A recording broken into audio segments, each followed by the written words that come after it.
Dwight Lyman Moody, o célebre ganhador de almas, 1837-1899. Tudo aconteceu durante uma das famosas campanhas de Moody e Sankey para salvar almas. A noite de uma segunda-feira tinha sido reservada para um discurso dirigido aos materialistas. Carlos Bradlaugh, campeão do ceticismo, então no zênite da fama, ordenou que todos os membros dos clubes que fundara assistissem à reunião. Assim, cerca de 5.000 homens, resolvidos a dominar o culto, entraram e ocuparam todos os bancos. Moody pregou sobre o texto: a rocha deles não é como a nossa rocha, sendo os nossos próprios inimigos os juízes. Deuteronômio, capítulo 32, versículo 31. Eis os detalhes desse interessante episódio, relatado em sua biografia. Com uma rajada de incidentes relevantes e comoventes de suas experiências com pessoas presas ao leito de morte, Moody deixou que os homens julgassem por si mesmos quem tinha melhor alicerce sobre o qual deviam basear sua fé e esperança. Sem querer, muitos dos assistentes tinham lágrimas nos olhos. A grande massa de homens, demonstrando o mais negro e determinado desafio a Deus estampado nos seus rostos, encarou o contínuo ataque de Moody aos pontos mais vulneráveis, isto é, o coração e o lar. Ao findar, Moody disse: levantemo-nos para cantar, ó vinde vós aflitos. E, enquanto o fazemos, os porteiros abram todas as portas para que possam sair todos os que quiserem. Depois, faremos o culto, como de costume, para aqueles que desejarem aceitar o Salvador. Uma das pessoas que assistiu a esse culto disse: eu esperava que todos saíssem imediatamente, deixando o prédio vazio. Mas grande massa de 5.000 homens se levantou, cantou e assentou-se de novo. Nenhum deles deixou seu assento. Moody então disse: quero explicar 4 palavras: recebei, crede, confiai, aceitai. Um grande sorriso passou de um a outro em todo aquele mar de rostos. Depois de falar um pouco sobre a palavra recebei, fez um apelo. Quem quer recebê-lo? É somente dizer: quero. Cerca de 50 dos que estavam em pé e encostados às paredes responderam: quero. Mas nenhum dos que estavam sentados. Um homem exclamou: eu não posso. Ao que Moody replicou: falou bem e com razão, amigo. Foi bom ter falado. Escute e depois poderá dizer: eu posso. Moody então explicou o sentido da palavra crer e fez o segundo apelo. Quem dirá: quero crer nele? De novo, alguns dos homens que estavam em pé responderam, aceitando, mas um dos dirigentes de um clube bradou: eu não quero. Moody, vencido pela ternura e compaixão, respondeu com voz quebrantada: todos os homens que estão aqui esta noite têm de dizer: eu quero ou eu não quero. Então, levou todos a considerarem a história do filho pródigo, dizendo: a batalha é sobre o querer, só sobre o querer.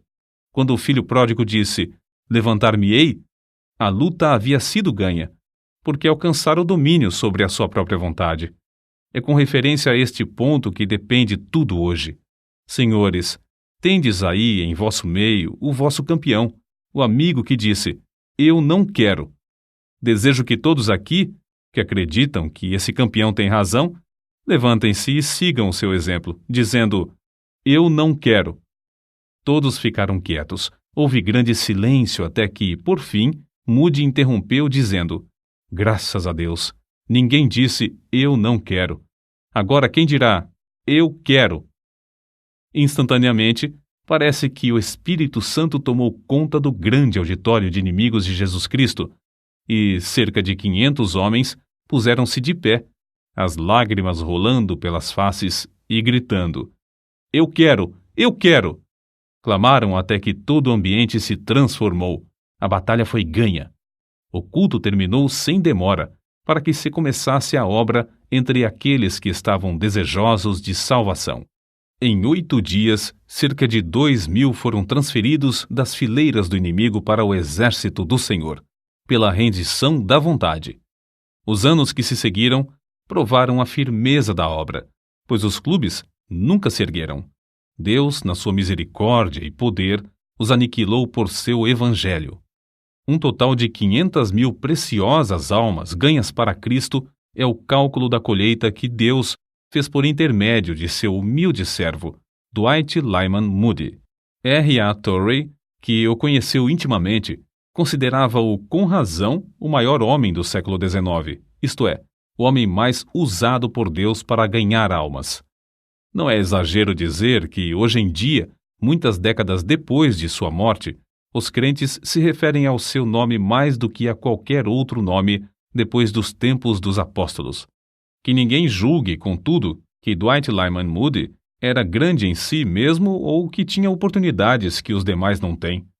Seus antepassados eram apenas lavradores que viveram por 7 gerações, ou 200 anos, no Vale do Connecticut, nos Estados Unidos. Dwight nasceu a 5 de fevereiro de 1837, de pais pobres, o 6º entre 9 filhos.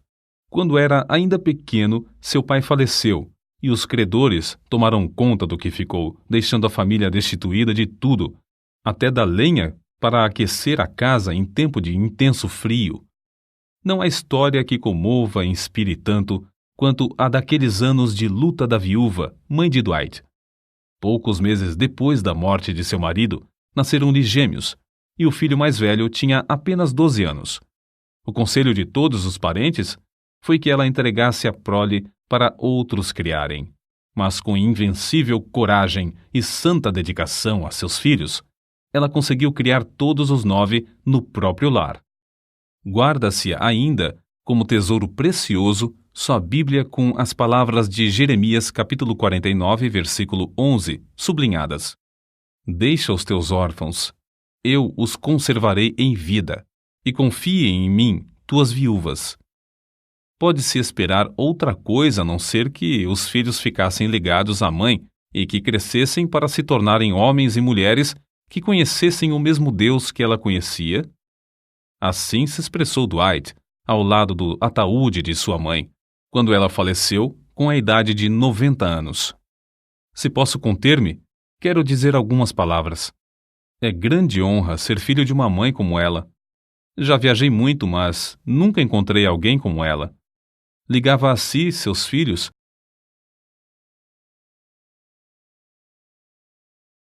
Dar-se do lar. Durante o primeiro ano, depois que meu pai faleceu, ela adormecia todas as noites chorando. Contudo, estava sempre alegre e animada na presença dos filhos. As saudades serviam para chegá-la mais perto de Deus. Muitas vezes eu me acordava e ela estava orando, às vezes chorando. Não posso expressar a metade do que desejo dizer. Aquele rosto, como é querido! Durante 50 anos não senti gozo maior do que o gozo de voltar a casa. Quando estava ainda a 75 quilômetros de distância, já me sentia tão inquieto e desejoso de chegar que me levantava do assento para passear pelo carro até o trem chegar à estação. Se chegava depois de anoitecer, sempre olhava para ver a luz na janela da minha mãe. Senti-me tão feliz esta vez por chegar a tempo de ela ainda me reconhecer. Perguntei-lhe: Mãe, me conhece? Ela respondeu: Ora, se eu te conheço. Aqui está sua Bíblia. Assim gasta, porque é a Bíblia do lar. Tudo o que ela tinha de bom veio deste livro. E foi dele que nos ensinou. Se minha mãe foi uma bênção para o mundo, é porque bebia desta fonte. A luz da viúva brilhou do outeiro durante 50 anos. Que Deus a abençoe, mãe. Ainda a amamos. Adeus, por um pouco, mãe. Ao contemplar o êxito de Dwight Lyman Moody, somos constrangidos a acrescentar: quem pode calcular as possibilidades de um filho criado num lar onde os pais amam sinceramente ao Pai Celestial, a ponto de chamar diariamente todos os filhos para escutarem a sua voz na leitura da Bíblia e, reverentemente, clamarem a ele em oração? Todos os filhos da viúva Moody assistiam aos cultos nos domingos e levavam merenda para passar o dia inteiro na igreja. Tinham de ouvir 2 prolongados sermões, e, no intervalo, assistir à escola dominical. Dwight, depois de trabalhar a semana inteira, achava que sua mãe exigia demais, obrigando-o a assistir aos sermões, os quais não compreendia. Mas, por fim, chegou a ser agradecido a essa boa mãe pela dedicação nesse sentido. Com a idade de 17 anos, Moody saiu de casa para trabalhar na cidade de Boston, onde achou emprego na sapataria de um tio seu. Continuou a assistir aos cultos, mas ainda não era salvo. Notai bem os que vos dedicais à obra de ganhar almas. Não foi num culto que Dwight Moody foi levado ao Salvador. Seu professor de escola dominical, Eduardo Kimball, conta: resolvi falar-lhe acerca de Cristo e de sua alma. Vacilei um pouco em entrar na sapataria. Não queria embaraçar o moço durante as horas de serviço. Por fim, entrei, resolvido a falar sem mais demora. Achei Moody nos fundos da loja, embrulhando calçados. Aproximei-me logo dele e, colocando a mão sobre seu ombro, fiz o que depois parecia-me um apelo fraco, um convite para aceitar a Cristo. Não me lembro do que eu disse, nem mesmo Moody podia lembrar-se alguns anos depois. Simplesmente falei do amor de Cristo para com ele, e o amor que Cristo esperava dele de volta. Parecia-me que o moço estava pronto para receber a luz que o iluminou naquele momento, e lá nos fundos da sapataria entregou-se a Cristo. Na história dos crentes, através dos séculos, não há crente que fosse, no zelo, menos remisso, e no espírito, mais fervoroso em servir ao Senhor, desde a conversão até o dia da morte, do que Moody de Northfield. Quantas vezes depois o Sr. Kimball dava graças a Deus por não ter sido desobediente à visão celestial. Qual teria sido o resultado se não tivesse falado ao moço naquela manhã na sapataria? Era costume das igrejas daquela época alugarem os assentos.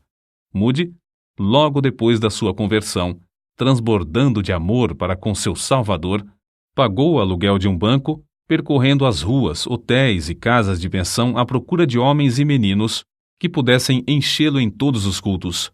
Depois alugou mais um, depois outro, até conseguir encher 4 bancos, todos os domingos. Mas isso não era suficiente para satisfazer o amor que sentia para com os perdidos. Certo domingo, visitou uma escola dominical em outra rua. Pediu permissão para ensinar também a uma classe. O dirigente respondeu: há 12 professores e 16 alunos, porém, o senhor pode ensinar todos os alunos que conseguir trazer à escola. Foi grande a surpresa de todos quando Moody, no domingo seguinte, entrou com 18 meninos da rua, sem chapéu, descalços e de roupa suja e esfarrapada, mas, como ele disse, todos com uma alma para ser salva. Continuou a levar cada vez mais alunos à escola até que, alguns domingos depois, no prédio não cabiam mais. Então, resolveu abrir outra escola em outra parte da cidade. Moody não ensinava, mas arranjava professores, providenciava o pagamento do aluguel e de outras despesas. Em poucos meses, essa escola veio a ser a maior da cidade de Chicago. Não julgando conveniente pagar outros para trabalhar no domingo, Moody, cedo pela manhã, tirava as pipas de cerveja, outros ocupavam o prédio durante a semana. Varria e preparava tudo para o funcionamento da escola. Depois, então, saía para convidar alunos. Às 14 horas, quando voltava de fazer os convites, achava o prédio repleto de alunos. Depois de findar as aulas na escola, ele visitava os ausentes e convidava cada aluno para ouvir a pregação à noite. No apelo, após o sermão, os interessados eram convidados a ficar para um culto especial, no qual tratavam individualmente com todos. Moody também participava dessa colheita de almas. Antes de findar o ano, 600 alunos, em média, assistiam à escola dominical, divididos em 80 classes. Em seguida, a assistência subiu a 1.000 e, às vezes, ia a 1.500. O êxito de Moody na escola dominical atraiu a atenção de outros que se interessavam pelo mesmo trabalho. De vez em quando, era convidado a participar das grandes convenções das escolas dominicais. Certa vez, depois de Moody haver falado numa convenção, Um orador censurou-o severamente por não saber dirigir-se a um auditório. Moody foi para a frente e, depois de explicar que reconhecia não ser instruído, agradeceu ao ministro por ter mostrado seus defeitos e pediu-lhe que orasse a Deus para que o ajudasse a fazer o melhor que pudesse. Ao mesmo tempo que Moody se aplicava à escola dominical com tais resultados, esforçava-se também no comércio, todos os dias. O grande alvo da sua vida era vir a ser um dos principais comerciantes do mundo, um multimilionário. Não tinha mais de 23 anos e já havia conseguido juntar $7.000. Mas seu Salvador tinha um plano ainda mais nobre para seu servo. Certo dia, um dos professores da escola dominical entrou na sapataria onde Moody negociava. Informou de que estava tuberculoso e que, desenganado pelo médico, resolvera voltar para Nova York e aguardar a morte. Confessou-se muito perturbado, não porque tinha de morrer, mas porque até então não conseguira levar ao Salvador nenhuma das moças da sua classe de escola dominical. Moody, profundamente comovido, sugeriu que visitassem juntos as moças em suas casas, uma por uma. Ao visitarem uma, o professor falou-lhe seriamente acerca da salvação da sua alma. A moça deixou seu espírito leviano e começou a chorar, entregando-se ao Salvador. Todas as outras moças que foram visitadas naquele dia fizeram o mesmo. Passados 10 dias, o professor foi novamente à sapataria. Com grande gozo informou a Moody que todas as moças se haviam entregado a Cristo. Resolveram então convidar todas para um culto de oração e despedida na véspera da partida do professor para Nova York. Todos se ajoelharam e Moody, depois de fazer uma oração, estava para se levantar quando uma das moças começou também a orar. Todos oraram, suplicando a Deus em favor do professor. Ao sair, Moody suplicou: "Ó Deus, permite-me morrer antes de perder a bênção que recebi hoje aqui." Moody, mais tarde, confessou: "Eu não sabia o preço que tinha de pagar como o resultado de haver participado na evangelização individual das moças. Perdi todo o jeito de negociar. Não tinha mais interesse no comércio. Experimentara um outro mundo e não mais queria ganhar dinheiro. Oh, delícia de levar uma alma das trevas deste mundo à gloriosa luz e liberdade do Evangelho." Então, não muito depois de casar-se, com a idade de 24 anos, Moody deixou um bom emprego cujo salário era de $5.000 por ano, um salário fabuloso naquele tempo, para trabalhar todos os dias no serviço de Cristo, sem ter promessa de receber um único cêntimo. Depois de tomar essa resolução, apressou-se a ir à firma B.F. Jacobs e Companhia, onde, muito comovido, anunciou: "Já resolvi empregar todo o meu tempo no serviço de Deus." "Como vai manter-se?" "Ora, Deus me suprirá de tudo, se Ele quiser que eu continue, e continuarei até ser obrigado a desistir." É muito interessante notar o que ele escreveu não muito depois, a seu irmão Samuel. "Caro irmão, as horas mais alegres que já experimentei na terra foram as que passei na obra da escola dominical. Samuel, arranja uma classe de moços perdidos, leva-os à escola dominical, pede a Deus sabedoria e instrui-os no caminho da vida eterna." Ao mesmo tempo em que Moody descrevia sua alegria, foi obrigado a deixar a pensão, a alimentar-se mais simplesmente e a dormir num dos bancos do salão. Acerca de seu desprendimento ao dinheiro, R.A. Torrey fez esta observação: "Ele, Moody, disse-me que, se tivesse aceitado lucros provenientes da venda dos inários por ele publicados, eles somariam $1 milhão. Porém, Moody recusou-se a tocar naquele dinheiro, embora por direito fosse seu. Numa certa cidade visitada por Moody nos últimos dias de sua vida, estando eu em sua companhia, foi publicamente anunciado que ele não aceitaria qualquer recompensa por seus serviços. O fato era que ele quase não tinha outros meios de sustento, senão aquilo que recebia nas suas conferências. Não desejava métodos sensacionais, mas usou os mesmos métodos humildes até o fim da vida. Sermão dirigido direto aos ouvintes, Aplicação prática da mensagem do Evangelho à necessidade individual. Solos cantados sob a unção do Espírito. Apelo para que o perdido se entregasse imediatamente. Uma sala ao lado para onde levava os que se achavam em dificuldades em aceitar a Cristo. Estímulo a que os salvos trabalhassem entre os interessados e recém-convertidos. 1 hora de oração ao meio-dia, diariamente, e cultos que duravam dias inteiros. O próprio Moody afirmou: se estamos cheios do Espírito e de poder, um dia de serviço com poder vale mais do que 1 ano de serviço sem esse poder. Se estamos cheios do Espírito, ungidos, nossas palavras alcançarão os corações do povo. Na Inglaterra, as cidades de York, Sunderland, Bishop, Auckland, Carlisle e Newcastle foram vivificadas como nos dias de Whitefield e Wesley. Na Escócia, em Edimburgo, os cultos se realizaram no maior edifício e a cidade inteira ficou comovida. Em Glasgow, a obra começou com uma reunião de professores da escola dominical, a qual assistiram mais de 3.000 pessoas.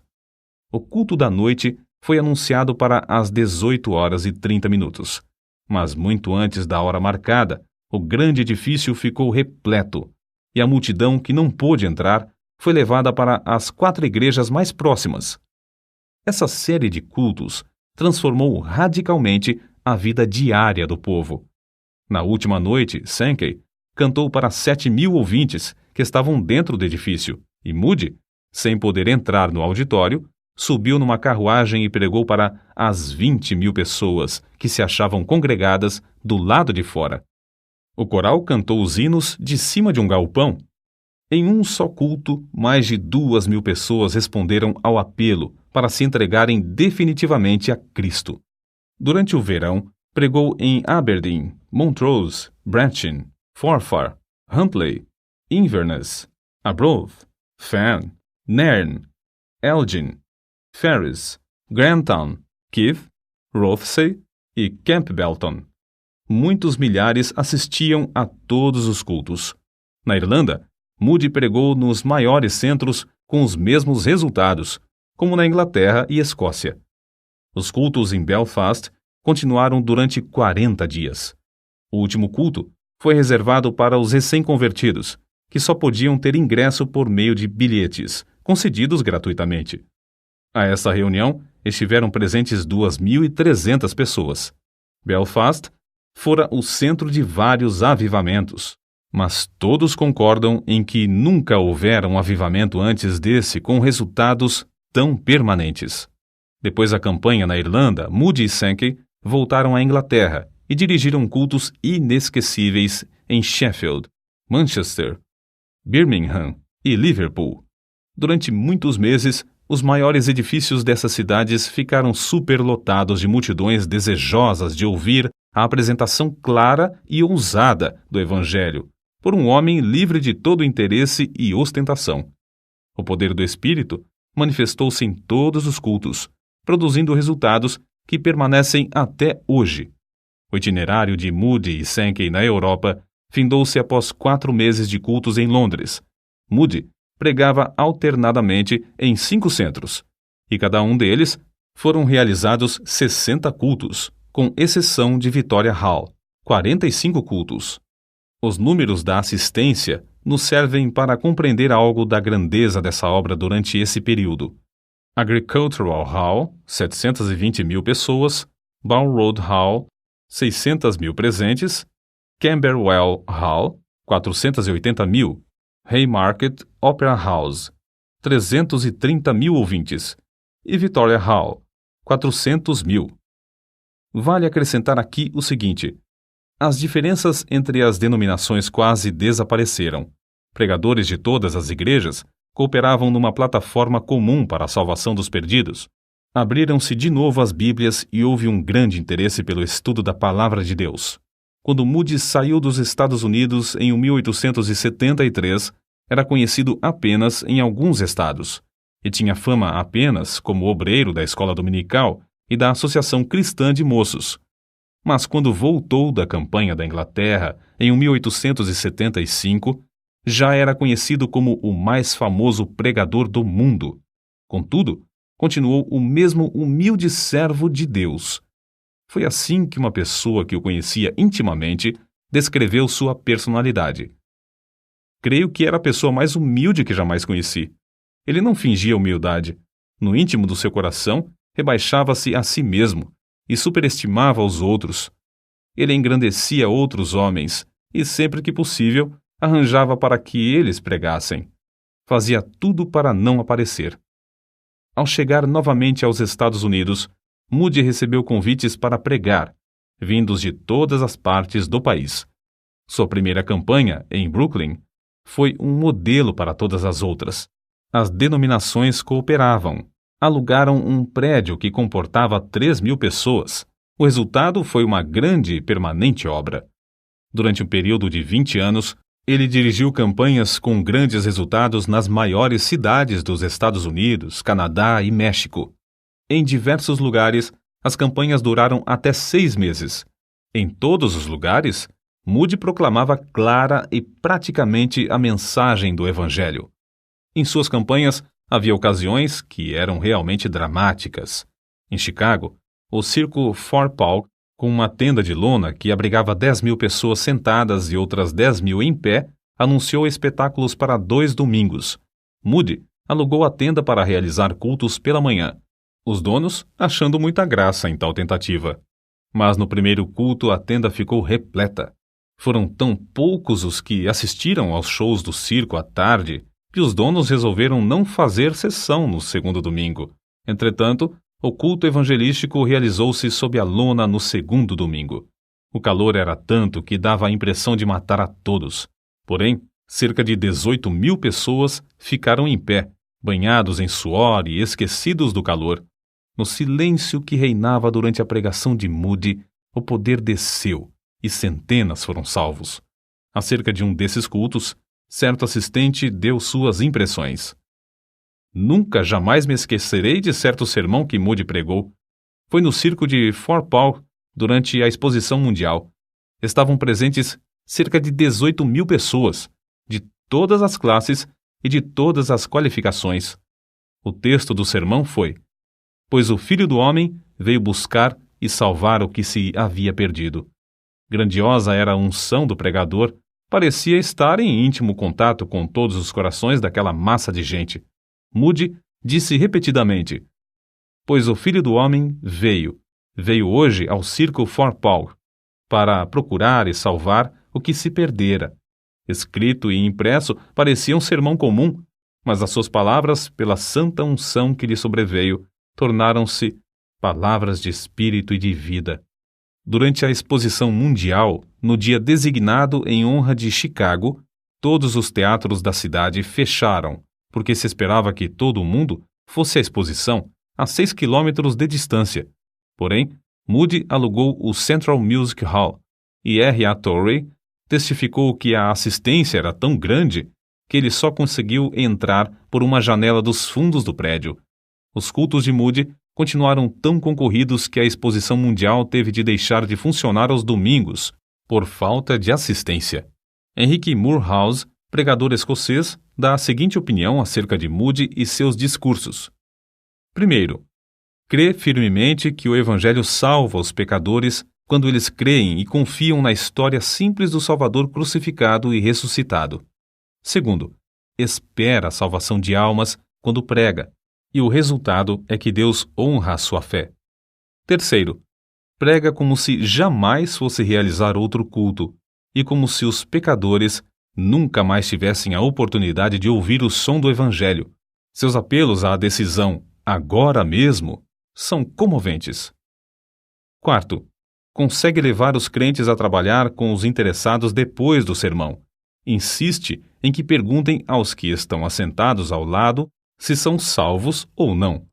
Tudo na sua obra é muito simples. Aconselhe os obreiros da seara do Senhor a aprenderem de nosso amado irmão algumas lições preciosas sobre a tarefa de ganhar almas.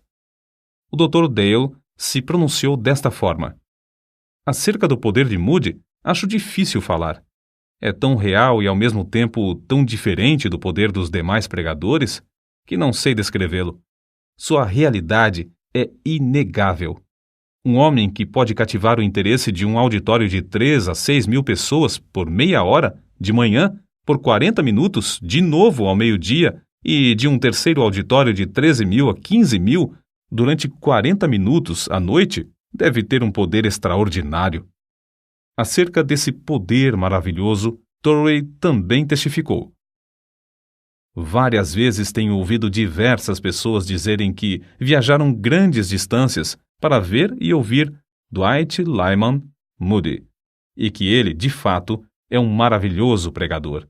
Sim, ele era, em verdade, um maravilhoso pregador. Considerando tudo, o mais maravilhoso que eu jamais ouvi. Era grande o privilégio de ouvi-lo pregar, como só ele sabia pregar. Contudo, conhecendo-o intimamente, quero testificar que Moody era maior como intercessor do que como pregador. Enfrentando obstáculos aparentemente invencíveis, ele sabia vencer todas as dificuldades. Sabia e cria no mais profundo de sua alma que não havia nada demasiadamente difícil para Deus fazer e que a oração podia conseguir tudo o que Deus pudesse realizar. Grifo do autor. Certo dia, na sua grande campanha em Londres, Moody estava pregando num teatro repleto de pessoas da alta sociedade, e entre elas havia um membro da família real. Moody levantou-se e leu Lucas capítulo 4, versículo 27. E havia muitos leprosos em Israel no tempo do profeta Eliseu. Ao chegar a palavra Eliseu, ele não a podia pronunciar, e começou a gaguejar e balbuciar. Começou a ler o versículo de novo, mas de novo não podia passar adiante. Experimentou a terceira vez, e falhou pela terceira vez. Então, fechou o livro e, muito comovido, olhou para cima, dizendo: "Ó Deus, use esta língua de gago para proclamar Cristo crucificado a este povo." Desceu sobre ele o poder de Deus a ponto de derramar sua alma em tal torrente de palavras que o auditório inteiro ficou como que derretido pelo fogo divino. Foi durante essa segunda visita às Ilhas Britânicas que realizou a sua obra entre os homens das célebres universidades Oxford e Cambridge. É uma história muitas vezes repetida de como ele, sem instrução, mas com a graça de Deus e diplomacia, venceu a censura e fez entre os intelectuais o que alguns consideram a maior obra da sua vida. Apesar de Moody não ter instrução acadêmica, reconhecia o grande valor da educação e sempre aconselhava a mocidade a se preparar para manejar bem a palavra de Deus. Reconhecia a grande vantagem da instrução também para os que pregam no poder do Espírito Santo. Existem ainda hoje 3 grandes monumentos às suas convicções nesse ponto. As 3 escolas que ele fundou: o Instituto Bíblico em Chicago, com 38 prédios e 16 mil alunos matriculados nas aulas diurnas, noturnas e em cursos por correspondência; o Northfield Seminary, com 490 alunos, e a Escola Bíblica Monte Hermon, com 500 alunos. Entretanto, ninguém se engane, como alguns desses alunos e como diversos crentes entre nós, pensando que o grande poder de Moody era mais intelectual do que espiritual. Sobre esse ponto, ele mesmo falava com ênfase. Para maior clareza, citamos o seguinte trecho de seus Short Talks. Não conheço coisa mais importante que a América precise do que de homens e mulheres inflamados com o fogo do céu. Nunca encontrei um homem ou uma mulher inflamados com o Espírito de Deus que fracassassem. Creio que isso seja mesmo impossível. Tais pessoas nunca se sentem desanimadas. Avançam mais e se animam mais e mais.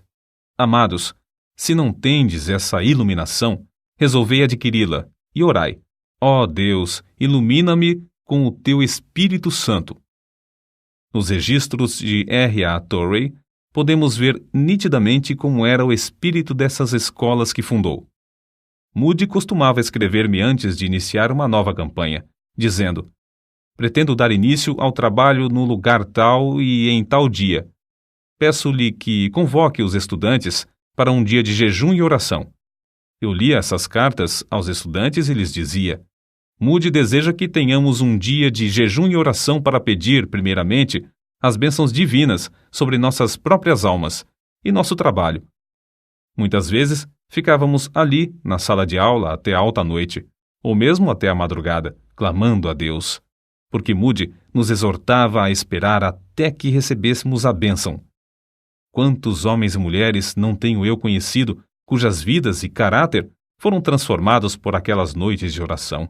E quantos têm conseguido grandes coisas em muitas terras como resultado daquelas horas gastas em súplicas a Deus?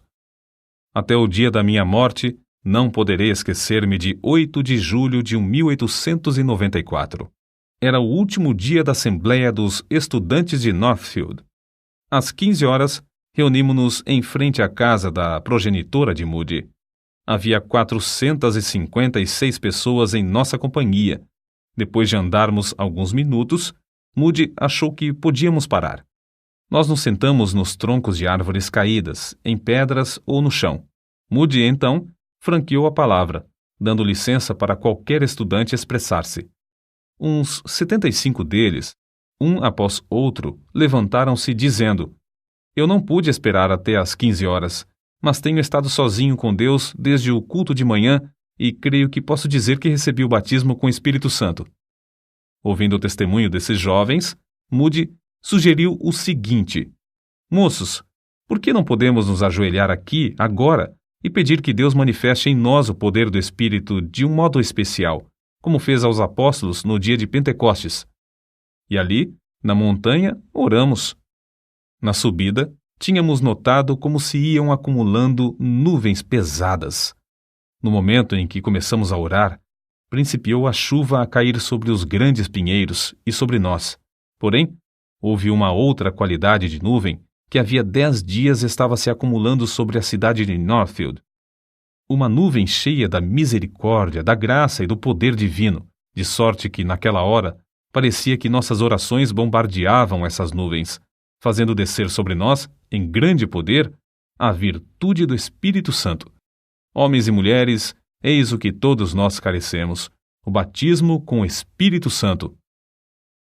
As anotações de R. A. Torrey também dão conta de como Moody era mesmo um estudante incansável. Todos os dias da sua vida, até o fim, segundo creio, ele se levantava muito cedo de manhã para meditar na palavra de Deus.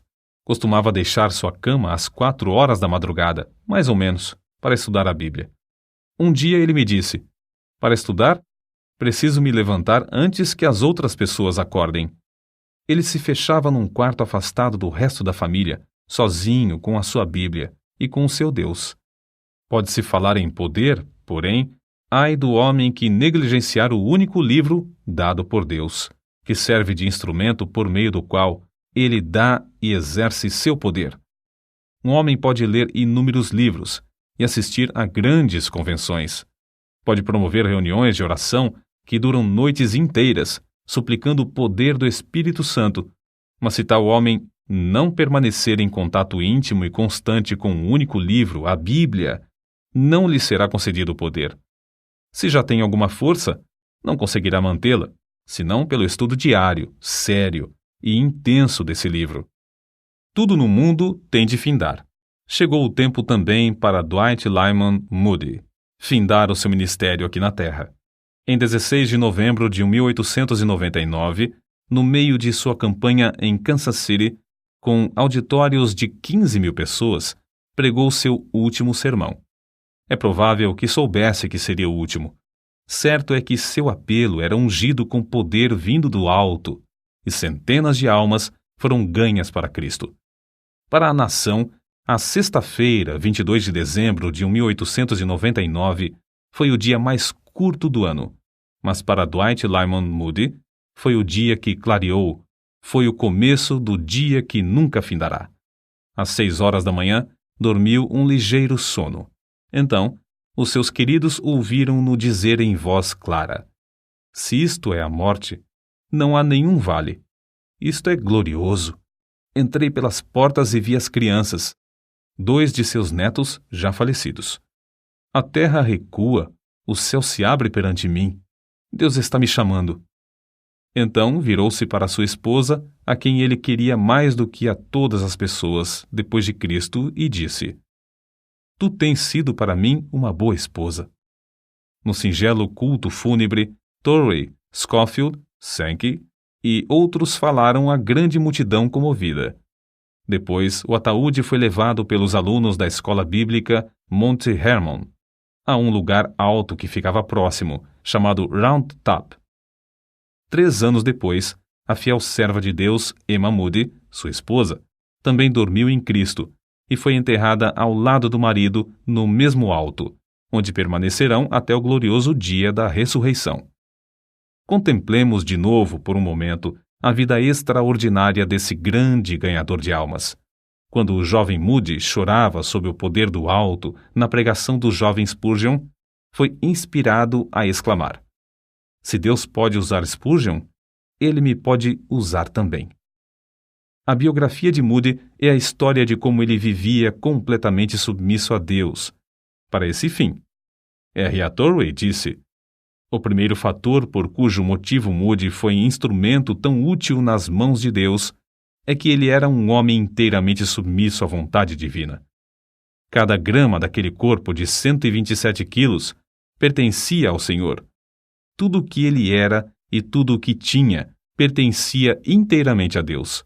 Se nós, tu e eu, ouvinte, queremos ser usados por Deus, temos de nos submeter a Ele absolutamente e sem reservas. Ouvinte, resolve agora, com a mesma determinação e pelo auxílio divino. Se Deus podia usar Dwight Lyman Moody, Ele me pode usar também.